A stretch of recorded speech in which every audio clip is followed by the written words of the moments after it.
ओम शांति। आज है 24 जुलाई 2022। अव्यक्त बाप दादा के महावाक्य। रिवाइज कोर्स है 18 दिसंबर 1991।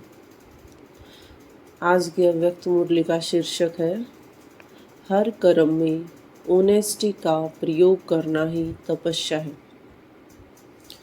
तो सुनते हैं आज की मुरली से मनन चिंतन। पहला प्रश्न है, आज की अव्यक्त मुरली में बाप दादा ने तपस्वी मूर्त बच्चों की किस विशेषता को गहराई से समझाया है। आज बाप दादा चारों ओर की सर्व तपस्वी कुमार व कुमारियों में तपस्या की निशानी देख रहे। इसके पहले भी बाबा ने बहुत सारी विशेषताएं सुनाई हैं, जैसे रूहानियत, रॉयल्टी, प्योरिटी इत्यादि। आज एक और विशेषता सुना रहे। तपस्वी आत्मा अर्थात सदा ऑनेस्ट आत्मा। ऑनेस्टी ही तपस्वी की विशेषता है। ऑनेस्टी अर्थात हर कर्म में श्रीमत में चलने में ऑनेस्ट होना। ऑनेस्ट अर्थात वफादार और ईमानदार। श्रीमत पर चलने के ऑनेस्ट और वफादार, ये विशेषता आज मुख्य रूप से बाबा ने समझाई। बाबा ने ऑनेस्टी की पहली निशानी क्या समझाई है, वह उसको किस प्रकार से चेक कर सकते हैं। बाबा ने ऑनेस्टी की पहली निशानी समझाई, हर सेकंड हर कदम श्रीमत पर एक्यूरेट चलना। चलते सभी हैं, लेकिन चलने में भी अनेक प्रकार की भिन्नता हो जाती। कोई सहज और तीव्र गति से चलते हैं, क्योंकि उस आत्मा को श्रीमत स्पष्ट सदा महसूस होती है। यह है नंबर 1 ऑनेस्टी। नंबर 1, आत्मा को सोचना नहीं पड़ता कि यह श्रीमत है या नहीं, यह राइट है या रोंग है, क्योंकि स्पष्ट है। तथा दूसरी आत्माओं को स्पष्ट न होने के कारण कई बार सोचना पड़ता है, वह उनकी तीव्र गति मध्यम हो जाती। साथ साथ कोई सोचता है, कोई थकता है। चलते सभी हैं, लेकिन सोचने और थकने वाले सेकंड नंबर हो जाते। थकते क्यों हैं?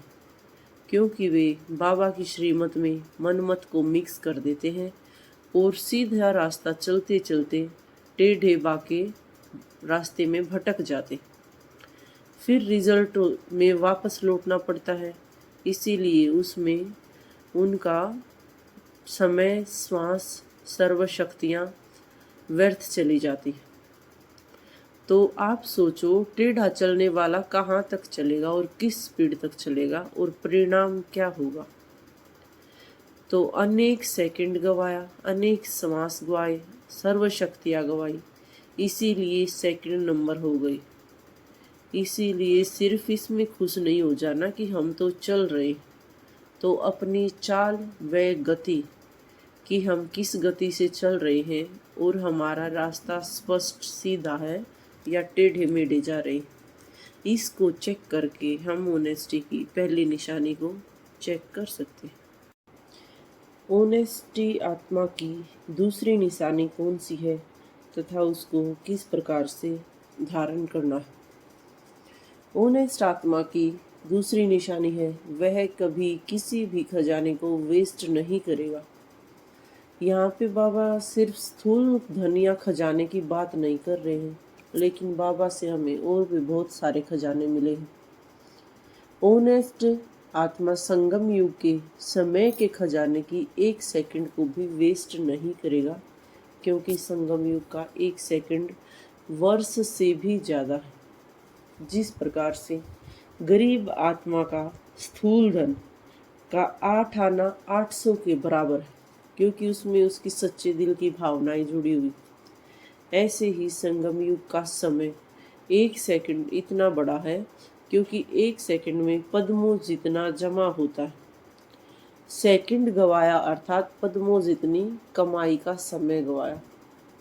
ऐसे ही संकल्पों का खजाना, ज्ञान धन का खजाना, सर्व शक्तियों सर्व गुणों का खजाना वेस्ट नहीं करना। यदि सर्व शक्तियों, सर्व गुणों व ज्ञान को स्वप्रति व सेवा प्रति काम में नहीं लगाया तो इसको भी वेस्ट माना जाएगा। परमात्मा ने हमें दिया और लेने वाले ने धारण नहीं किया तो वेस्ट ही हुआ। जो ऑनेस्ट होता है वह सिर्फ को धन प्राप्त करके रख नहीं देता। ऑनेस्टी की निशानी ही है खजाने को बढ़ाना अर्थात कार्य में लगाना। इसी प्रकार से यदि ज्ञान धन को भी समय प्रमाण सर्व आत्माओं के प्रति या सब की उन्नति के प्रति यूज नहीं करते हो तो खजाना कभी भी बढ़ेगा नहीं। तो ऑनेस्ट मैनेजर या डायरेक्टर उसको ही बाबा ने एक्यूरेट कहा है, जो कोई भी कार्य में प्रॉफिट करके दिखाए, प्रगति करके दिखाए। ऐसे ही संकल्पों के खजाने को, गुणों और शक्तियों के खजाने को कार्य में लगाकर प्रॉफिट करना, यही ऑनेस्ट आत्मा की निशानी है। हर प्रकार के खजाने को सदा सफल करने वाला और हर प्रकार की विशेषताओं को कर्म में लाने वाला। अगला प्रश्न है, ऑनेस्ट आत्मा में कम खर्चा बाला नसीन का गुण होना किस प्रकार से आवश्यक है। बाबा आगे समझाते हुए कहते हैं, ऑनेस्टी अर्थात अमानत में कभी भी खयानत न करें। वेस्ट करना अर्थात अमानत में खयानत करना। ऑनेस्ट की निशानी होगी वह अमानत में कभी भी खयानत नहीं करेगा अर्थात कोई भी छोटी सी वस्तु वेस्ट नहीं करेगा। चाहे वे घर में रहते हैं, प्रवृत्ति वाले हैं, सेंटर वाले हैं या मधुबन वाले, जब सबका तन मन धन बाप का हो गया है तो उसको बहुत अच्छी तरह से हमें यूज करना आना चाहिए। कई बार अपनी बुद्धि के अलबेलेपन के कारण या शरीर द्वारा कार्य में हम छोटी छोटी वस्तु वेस्ट कर देते, फिर ये सोचते हैं कि यह मैंने जानबूझकर नहीं किया लेकिन हो गया। इसको अलबेलापन कहा जाएगा। चाहे बुद्धि का हो चाहे शरीर की मेहनत का अलबेलापन हो, दोनों प्रकार का अलबेलापन वेस्ट कर देता है। तो वेस्ट नहीं करना है, 1 से 10 गुना बढ़ाना है, ना कि वेस्ट करना। इसको ही बाप दादा एक स्लोगन में कहते हैं, कम खर्चा बाला नसीब। ये है बढ़ाना और वो है गवाना। ऑनेस्ट अर्थात तन मन और धन को सदा सफल करने वाला, यह है ऑनेस्ट आत्मा की निशानी। तो तपस्वी अर्थात ये सभी विशेषताएं अपने कर्म में प्रयोग में लाने वाला। हम बाबा की दी हुई सारी विशेषताओं को एक्यूरेट यूज कर रहे हैं, उसकी क्या निशानी होगी। बाबा कहते हैं, यदि इन सभी विशेषताओं को प्रयोग में लाते हैं तो वही सही योगी है, एक्यूरेट योगी है। यदि प्रयोग में नहीं लाते तो प्रयोगी नहीं है, तो योगी भी नहीं। यह सब खजाने बाप दादा ने प्रयोग करने के लिए दिए और जितना प्रयोगी बनेंगे तो प्रयोगी की निशानी ही होगी प्रगति। अगर प्रगति नहीं होगी तो प्रयोगी नहीं है। कई आत्माएं ऐसे अपने अंदर समझती हैं कि न आगे बढ़ रहे हैं न पीछे हट रही, जैसे हैं वैसे ही हैं। और कई ऐसे भी कहते हैं, शुरू में बहुत अच्छे थे, बहुत नशा था, या अभी नशा कम हो गया, तो प्रगति हुई या क्या हुई। तो बाबा समझाते हैं, उड़ती कला या ठहरी कला, आप कौन से प्रयोगी हैं। तो ऑनेस्टी का अर्थ ही है प्रगति करने वाला प्रयोगी। ऐसे प्रयोगी बने हो या सिर्फ अंदर समा कर रखते हो कि खजाना अंदर ही रहे। अंदर रहने से उस खजाने का कोई फायदा नहीं है जब तक हम उसे प्रयोग में लाकर बढ़ाएंगे नहीं। तपस्वी ऑनेस्ट आत्माओं का स्पष्ट रिजल्ट बाबा ने आज क्या बताया।